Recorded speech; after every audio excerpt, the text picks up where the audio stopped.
Gak banyak orang bener. Jadi ini kan urusan niat. Meskipun semuanya mudah, kalau nggak ada niat juga susah. Tapi saya kecewa dengan Anda karena mengatakan ilmu membingungkan. Ini saya. Tapi ya bagus lah. Orang jujur itu bagus. Hanya karena beliau bingung, yang aku bingung kan bagus. Jadi nilainya dijujur tadi. Tapi seandainya saya sebagai ilmu itu nggak terima diberi status membingungkan tadi itu. Tapi kalau kita yang ngaji tauhid, ngaji hikmahnya Allah. Semua yang diciptakan Allah itu ada hikmahnya. Misalnya Allah menciptakan manusia itu sebagai pemalas, itu bagus. Bagusnya begini, kalau di bab ibadah pemalas itu buruk. Tapi kalau andaikan Anda ditakdir punya kemampuan ahli nuklir, terus Anda tidak pemalas, setiap hari bikin nuklir yang paling dahsyat. Pertama hanya bisa menghancurkan Hiroshima dan Nagasaki, suatu saat bikin yang se-Asia, lama-lama bikin yang seluruh dunia.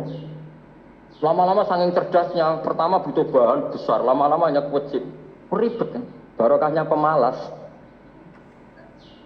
Ngantor, baca koran.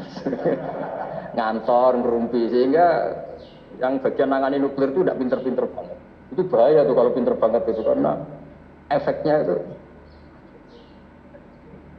Sama sekarang kan ada kacamata pinter tuh. Itu kan ketemu orang bisa merekam kan, semua privat orang bisa ribet kan.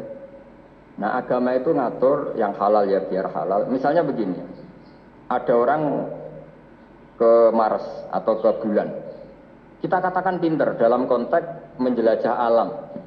Tapi kalau dibalik, rakyatnya miskin butuh makan, kemudian itu untuk biaya ke bulan, itu bodoh apa pinter?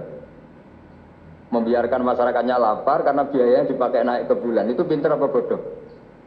Tapi dari tidak tahu tentang bulan menjadi tahu, pinter apa bodoh? Pinter. Tapi kebutuhannya makan kok malah naik ke bulan, pinter apa bodoh? Ya saya juga bingung kayak Anda kalau nggak apa-apa ya memang ilmu ada sisi membingungkannya ya nggak apa-apa lah, bingung-bingung dikit nggak apa-apa, tapi ya kira-kira sudah bingungnya tambah.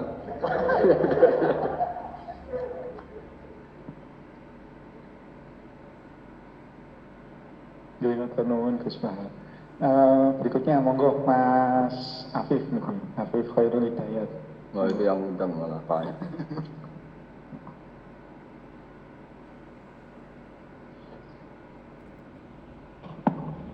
Bismillahirrahmanirrahim. Assalamualaikum warahmatullahi wabarakatuh.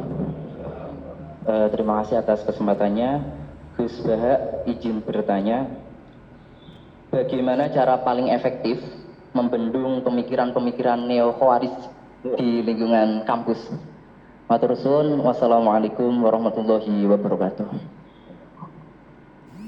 Wah itu jawabnya paling gampang. Biasanya kewajiban itu dibebankan sama yang terkait. Jadi itu tidak saya ya, Mas. Saya kan kiai pesantren, kamu kan orang kampus, berarti kewajibannya di Anda bukan di saya. Di mana-mana kewajiban itu dibebankan sama ya. Sudah ya itu jawabannya gitu. Jadi kalau istri kamu yang rewel, jangan tanya saya, istri saya rewel gitu. Kewajibannya ya kamu cari solusi gitu. Kalau Anda punya Pak Komisaris kurang memikirkan jenengan, ya jangan tanya saya, tanya ini. Begini ya, sebetulnya kita juga kadang salah mengkategorikan. Ada neo-khawarij, ada Islam ekstremis, ada moderat. Itu omongannya peneliti ya, itu kan peneliti itu harus mengkategorikan, terus sampling ilmiah harus diputuskan ini kategori apa, solusinya apa, tapi itu analisis. Sebetulnya masalah itu tidak sesulit itu ya. Kalau Allah menghendaki gampang saja. Misalnya Anda berpikir neo-khawarij, kemudian anak Anda sakit, yang ditakdir nyuwun sewu harus hutang tetangga, kebetulan yang ngutangin itu orang Islam moderat. Ini yang sering lupa, para analis itu, saya ulang lagi, para analis itu, mbok ya ngregani pangeran. Saya itu sering ketemu para analis. Sering saya ingatkan, mbok ya kamu itu ngregani Allah. Allah itu punya hak untuk kreasi, punya hak untuk ngatur, punya hak untuk menentukan. Kita misalnya begini, kadang berpikir, orang neo khawarij tadi itu bisa nggak ekstrim kalau bacanya buku ini atau ngikuti pikirannya tokoh ini, itu kita. Tapi kalau Allah itu enggak. Saya beberapa kali ada kejadian orang begitu benci misalnya sama Muhammadiyah atau benci sama NU atau benci apa. Itu marine mergo anaknya pacaran terus nikah. Mulane corong Jawa gedeng tapi nyanding. Itu dulu banyak kiai yang benci Muhammadiyah. Bareng anaknya besanan ya baik-baik saja. Karena nanti cucunya jadi Muhammad NU. itu buahnya ada 1-2 itu. Sama nanti orang yang kuras gitu ternyata pas butuh bantuan yang nolong itu Islam moderat.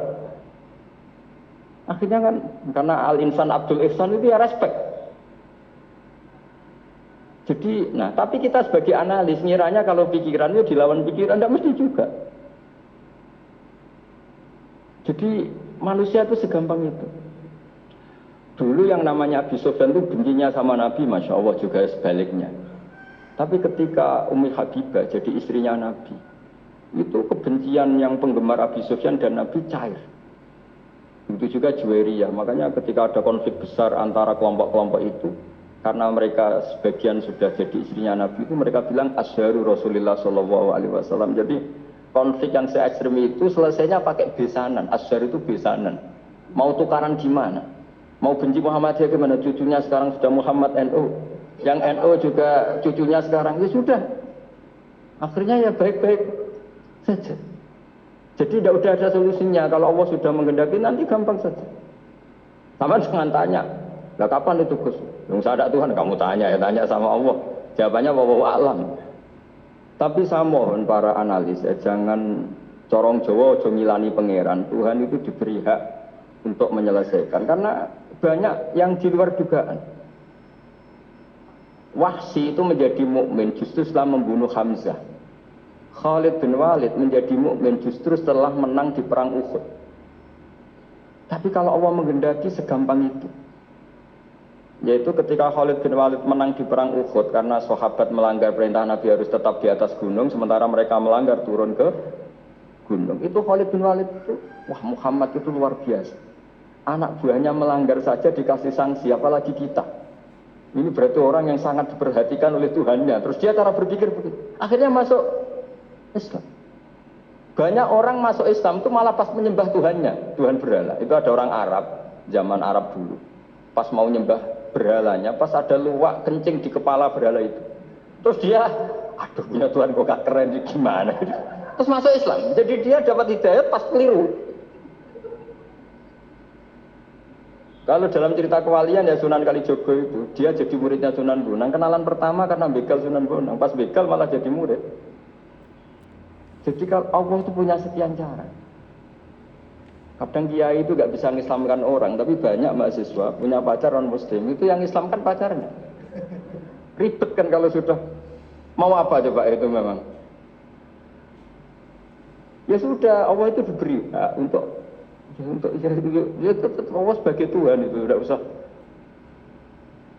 Mbah Mun itu diantara yang sering dikatakan beliau itu dulu saya juga agak protes dengan tanda kutip, tapi beliau ngendikan ya saya sami'na wa ata'na. Kata beliau gini, hak sok itu sing gawa agama nang Indonesia itu pegawai negeri, yang bawa agama kemana-mana itu pegawai negeri.